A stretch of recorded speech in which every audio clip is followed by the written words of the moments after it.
प्रिय दर्शकों, हाजिर हूं मैं अद्भुत विषय लेकर।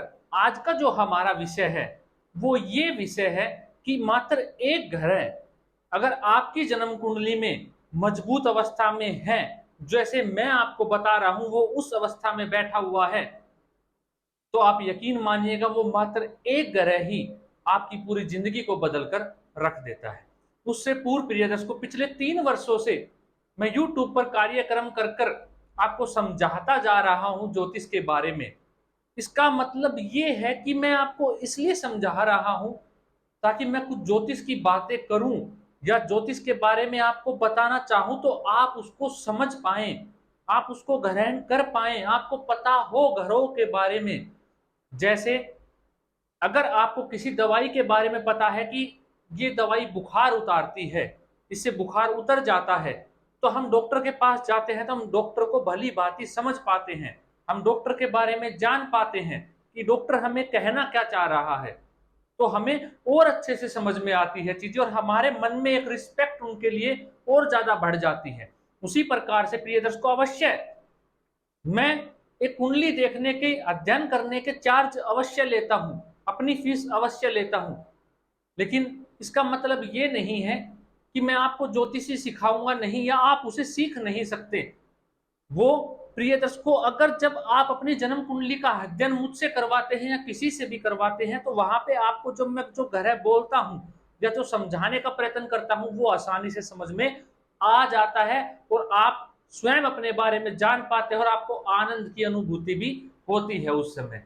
यही मेरा मूल दायित्व है कि आप ज्योतिष को समझें, भली बात ही, लेकिन ये तो नहीं वैसे ही उदाहरण से कि हम डॉक्टर के पास ही जाना छोड़ देंगे अगर हमें कुछ मेडिकल साइंस की नॉलेज है। ऐसे ही प्रिय दर्शकों, आपको ज्योतिष के बारे में पता होना चाहिए, चीजों को समझ में आना चाहिए। तो मैं निरंतर प्रयास कर रहा हूं कि आप भी यहां तक पहुंच पाए कि आपको किसी की आवश्यकता ना हो। इसीलिए आपको कहता हूं कि चैनल को सब्सक्राइब करके रखिए, जो भी कार्यक्रम आए किसी को भी मत छोड़िए, क्योंकि ज्योतिष के हर एक कार्यक्रम अपने आप में बेहद महत्वपूर्ण है। हमें एक एक पॉइंट बिंदु को जानना है, अगर हम किसी को भी छोड़ देंगे बीच में तो वही हमारे लिए समस्या खड़ी हो जाएगी। तो प्रिय दर्शकों, पूर्व में मैंने मेष से लेके कन्या लगन तक जातकों के बारे में बताया था। अगर आप पूर्व की कार्यक्रम देखेंगे आज से 10-15 दिन पूर्व के, तो उसमें मैंने आपको बताया था कि मेष से लेके कन्या लगन तक के जातक की कुंडली है तो उसमें एक ग्रह मात्र उसको शिखर पर पहुंचा देता है, सर्वश्रेष्ठ उसके जीवन में रिजल्ट देता है। आज वही हम तुला से मीन लगन तक जानने वाले हैं। इन्हें कहीं आप नोट कर कर रख लीजिएगा।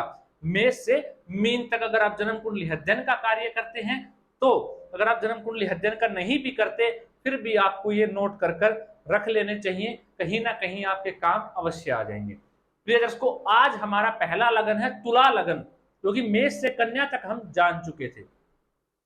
तुला लगन, जिस भी जातक या जातिका की कुंडली तुला लगन की है और उसमें शनि ग्रह भाग्य स्थान में या तीसरे स्थान में जाकर बैठे हुए हैं, तो निश्चित तौर पर आप यकीन मान लीजिएगा मात्र ये एक ग्रह, चाहे और ग्रह कमजोर अवस्था में हो, बली हो या ना हो, लेकिन मात्र ये एक ग्रह जातक को इतनी ऊंचाई पर ले जाएगा, इतना सर्वश्रेष्ठ जीवन ऐसा जातक जिएगा कि आप देखते रह जाएंगे। अगर आपकी कुंडली में है तो आप देख लीजिएगा आपके जीवन में किसी प्रकार की भी कोई कमी कभी नहीं रहने वाली, ऊंचाइयों पर लेके जाने वाला मेहनती कर्म भाग्य उसका निरंतर साथ ऐसे जातक का देता रहता है। वृश्चिक लगन, अगर आपका वृश्चिक लगन है तो आपकी कुंडली के अंदर गुरु और चंद्रमा लगन में हो, कहां हो, लगन में हो, या गुरु और चंद्रमा नवम भाव में हो, भाग्य स्थान में हो, या सूर्य दशम स्थान में हो वृश्चिक लगन के जातकों के लिए, तो ऐसे जातक के जीवन में किसी और ग्रह की मजबूत होने की आवश्यकता ही नहीं। अगर ये योग है तो जातक श्रेष्ठ रहेगा, सफल होगा, जीवन में पुरुषार्थी रहेगा और अपने दम पर, अपने बदौलत भाग्य को जीतने वाला, खड़ा करने वाला और जीवन में खूब मान सम्मान धन अर्जित करने वाला ऐसा जातक रहता है।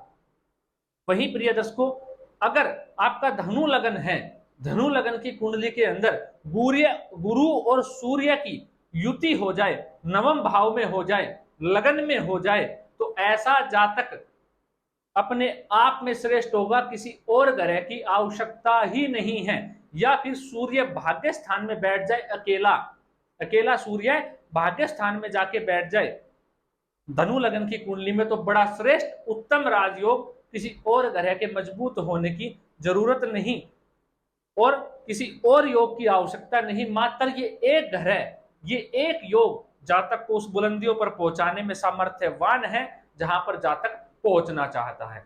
अगर आपकी मकर लगन की कुंडली है तो आपकी कुंडली के अंदर, लगन के अंदर, तीसरे भाव के अंदर और पंचम भाव के अंदर अकेला शुक्र, क्या कहा, लगन में तीसरे भाव में पंचम भाव में शुक्र ग्रह बैठा हो तो ये अपने आप में श्रेष्ठ। मकर लगन की कुंडली के अंदर शुक्र ग्रह ही इन भावों में बैठ के जातक को बुलंदियां छुआ देता है, जो वो छूना चाहता है आगे बढ़ा देता है, जीवन में उपलब्धियां हासिल करवा देता है।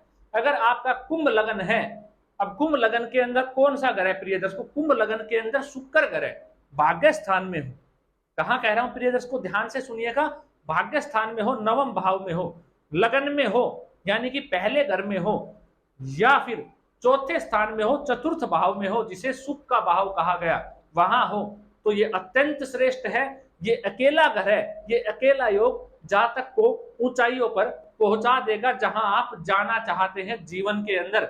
सबसे पहले प्रिय दर्शकों, इसमें भाग्य स्थान में शुक्र है तो अत्यंत बली, उसके बाद लगन में और उसके बाद चतुर्थ भाव के अंदर शुक्र को यहाँ पे श्रेष्ठ माना जाएगा। वही प्रिय दर्शकों, अगर आपकी कुंडली मीन लगन की है, मीन लगन के आप जातक हैं, तो लाभ भाव में 11वें भाव में अकेला मंगल ग्रह जातक को करोड़पति, करोड़पति से अरबपति बना देता है। यह सूत्र मैं काफी बार आपको पहले भी बता चुका हूं। जिस भी जातक की मीन लगन की कुंडली है, ऐसे जातक का मंगल अगर लाभ भाव में जाके बैठा हुआ है तो कहने की आवश्यकता ही नहीं, ऐसा जातक करोड़पति अवश्य होगा। प्रिय दर्शकों, ज्योतिष वैसे आंकड़ा नहीं बताता, कुल मिला के मैं आपको कहूं तो ऐसा जातक के पास खूब धन धान्य से संपन्न, हर प्रकार से सुखी जीवन जीने वाला होता है। प्रिय दर्शकों, ये अकेला योग ही काफी है इस कुंडली के अंदर। तो आप देखिए कि आप तुला से लेके मीन लगन में आपका कहीं ना कहीं आपके बच्चे का या स्वयं आपका या आपकी पत्नी का या माता का या पिता का कोई ना कोई एक लगन अवश्य बनता होगा। उनमें आप देखिए कि कहीं ये योग उनकी कुंडली में तो नहीं है, ये ग्रह उस स्थिति में तो नहीं है। अब प्रिय दर्शकों, यहाँ पे आपके मन में एक प्रश्न उत्पन्न होगा, एक डाउट आएगा कि क्या बाकी के जो और ग्रह हैं, जो 8 ग्रह बच गए या 7 ग्रह बच गए, वो किसी काम के नहीं, या उनकी आवश्यकता ही नहीं। प्रिय दर्शकों, ये कुंडली के मुख्य ग्रह हैं और इन भावों में जाके इन ग्रहों को जो तत्व है हमारे शरीर के, उनको मजबूत कर देते हैं, उससे संबंधित चीजें हमें मिलनी प्राप्त हो जाती हैं। ये नहीं कि बाकी के जो ग्रह बचे उनकी आवश्यकता ही नहीं, हमें हर एक ग्रह की आवश्यकता है।